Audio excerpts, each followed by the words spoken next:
Welcome to Fun Facts Daily, your source for just the good stuff. Monday through Friday, we're bringing fun facts and news you can use, all carefully curated to uplift and inform. So give yourself a break, relax, and learn something awesome in just a few minutes every day. Hi everyone, I'm Kyle Wood, and today we're going to be learning about the incredible floating city of Venice, Italy. But before we get into the facts, let's warm up our brains with a little challenge to see if you can tell fact from fiction. Consider this. Some say Venice is the modern-day Atlantis slowly sinking into the sea. You've probably seen dramatic photos of St. Mark's Square underwater and heard the warnings to see it before it's gone.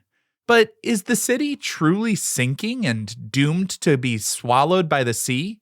We'll find out at the end of the episode.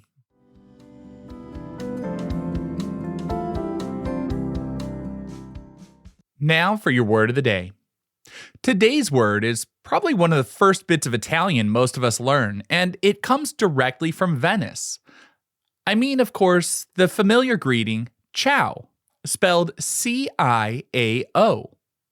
Ciao is famous in Italian for meaning both hello and goodbye. But its origin story is actually fascinating. It comes from the old Venetian dialect, specifically from the phrase ciao vostro, which would translate to I am your slave. It wasn't meant to be taken literally, of course, but rather an extremely polite and formal way of greeting someone, similar to saying I'm at your service or your humble servant. It was a sign of deep respect. Over time, this respectful phrase, ciao vostro, got shortened by busy Venetians. It became just ciao, and as it spread across Italy, it softened into the word we know today, ciao. And interestingly, as the word got shorter, the meaning completely flipped. It went from being a very formal, respectful greeting to becoming one of the most informal, casual, and friendly ways to say hello or goodbye to friends and family.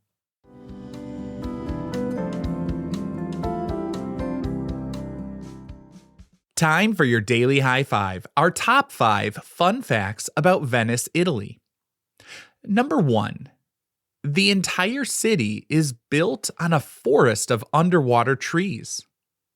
The magnificent stone palaces and churches of Venice aren't floating on water, they're sitting on a foundation of millions of wooden piles. When the city's founders fled to these marshy islands over 1,500 years ago, they needed to create solid ground. Their ingenious solution was to drive millions of tree trunks, mostly alder and oak, deep into the mud and clay of the lagoon. These wooden piles were driven down until they hit a much harder, more stable layer of clay. Packed tightly together, they form a solid, petrified foundation. The wood doesn't rot because it's submerged in oxygen-poor mud, which prevents microorganisms from destroying it. So, in reality, Venice is like a man-made island built on top of an ancient, upside-down forest. Number 2. While the famous St. Mark's Bell Tower looks ancient, it's actually a 100-year-old replica. The massive bell tower in St. Mark's Square, which looks like an ancient medieval symbol of Venice, isn't as old as you might think. The original tower stood in that exact same spot for nearly 1,000 years. It was literally at the heart of the city, a lighthouse for sailors, a watchtower to spot fires or enemy ships, and the bell that set the rhythm for life in the city. It's even where Galileo Galilei first demonstrated his telescope to the Venetian nobility in 1609. But on the morning of July 14th, 1902, after days of showing a large worrying crack at its base, the ancient tower just suddenly completely collapsed. The cause was a combination of 1,000 years of wear, poor foundations, and recent construction that weakened the structure. Miraculously, the tower crumbled neatly into itself in the middle of the square, and so there was minimal damage and nobody was really seriously hurt. The only exception to that being apparently the tower keeper's cat. But losing that historic tower was heartbreaking, and the Venetians immediately pledged to rebuild it where it was, exactly how it had been. 10 years later, in 1912, the new tower was complete. It's an exact replica on the outside, right down to the golden Archangel Gabriel on top, but it was rebuilt with a much safer, reinforced internal structure to ensure it would stand for another 1,000 years. Number 3. The gondolier profession is so strict that even the boats have to obey a 500-year-old dress code. Being a gondolier is not just a job, it's a prestigious, centuries-old profession protected by a guild. To qualify for the job, you have to be born in Venice and an Italian citizen. Aspiring gondoliers must then attend a special school where they learn Venetian history, foreign languages, and, most importantly, the incredibly difficult art of rowing a gondola. This rowing style, called voga alla veneta, involves standing and using a single oar, which is a massive physical challenge. After more than 400 hours of training, they have to pass a rigorous final exam. Only then can they be admitted into the guild and get one of the 433 gondolier licenses. This strict control also extends to the boats themselves. In the 1500s, nobles and wealthy merchants competed to see who could have the most lavish, gold-covered gondola. The state put a stop to this flashy competition in 1562, passing a law that all gondolas must be painted a uniform, simple black to promote modesty. And that law is still in effect today. Number 4. Tiny Venetian glass beads were once used as a global currency. While we often think of Murano glass as large, elaborate sculptures and chandeliers, one of its most important and widely traded products was actually tiny glass beads. For centuries, workshops in Murano produced billions of these colorful, intricate beads. They were made using special techniques, most famously millefiori, which means 1,000 flowers, creating beads that looked like they had tiny, colorful flower gardens trapped inside. These beads were small, durable, and universally beautiful, making them a perfect item for global trade. Venetian merchants used these beads as a form of currency, especially in trade with West Africa, India, and the Americas, where they were known as trade beads. They were exchanged for gold, ivory, spices, and other valuable goods, becoming a key engine of the Venetian economy. These tiny pieces of art became a global phenomenon, and you can still find Venetian trade beads in archaeological sites all over the world. And our fifth and final fun fact for today: Venice is home of one of the narrowest streets in the world. The streets in Venice are called calli. With no cars, the entire city is a maze of pedestrian walkways and bridges, and some of those walkways are incredibly narrow.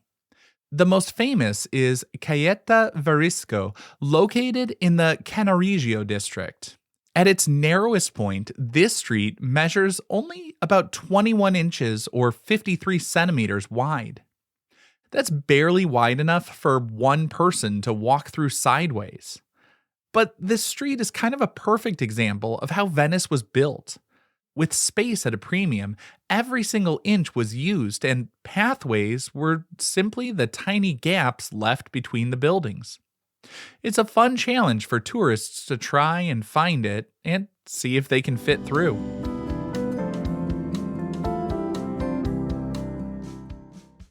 Now for some news you can use.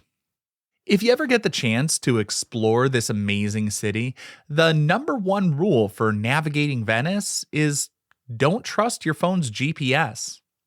The tall buildings, narrow alleys, and winding canals create a nightmare for GPS signals. Your little blue dot will jump from canal to canal, and you will get hopelessly lost.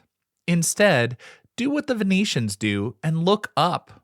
Posted on the corners of the buildings all over the city, you'll find small painted yellow signs with arrows. These signs point you towards the city's main landmarks. Just follow the signs for Rialto to get to the famous Rialto Bridge, or S. Marco to find St. Mark's Square. I guess sometimes when you're navigating an ancient city, the best way to do it is using those old school methods.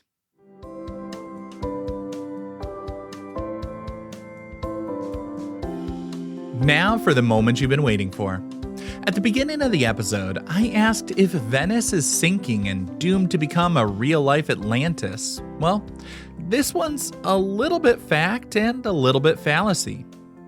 Here's the truth. Yes, the city of Venice is technically sinking, but only at a rate of about 1 to 2 millimeters per year.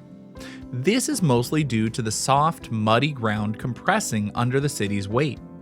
The real threat isn't so much about the city sinking, but the sea level rising.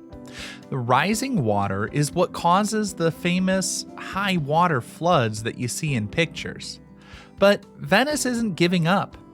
The city recently completed one of the most ambitious and massive engineering projects in history called MOSE.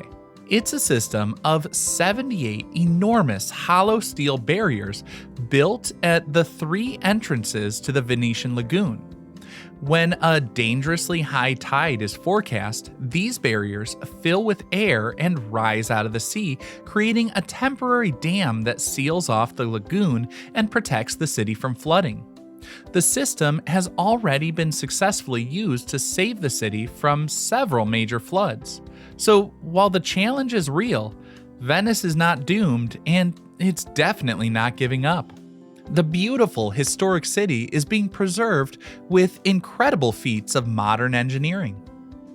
Now, I hope you enjoyed learning a bit about Venice with me today.